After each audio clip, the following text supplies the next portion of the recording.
விழுப்புரம் மாவட்டம் திருவெண்ணைநல்லூர் பக்கத்தில் ஒரு சம்பவம் நடந்திருக்கு. என்ன அப்படின்னா, காருக்கு வழி விடலை அப்படின்னு சொல்லி ஆம்னி பேருந்து ஓட்டுநர்களை போதை கும்பல் கொடூரமாக தாக்கியிருக்காங்க.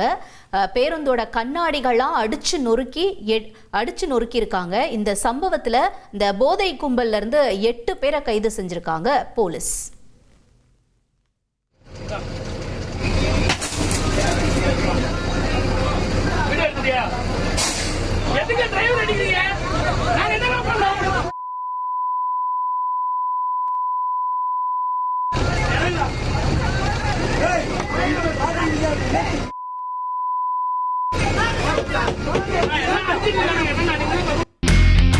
இனி செல்லும் இடமெல்லாம் செய்தி.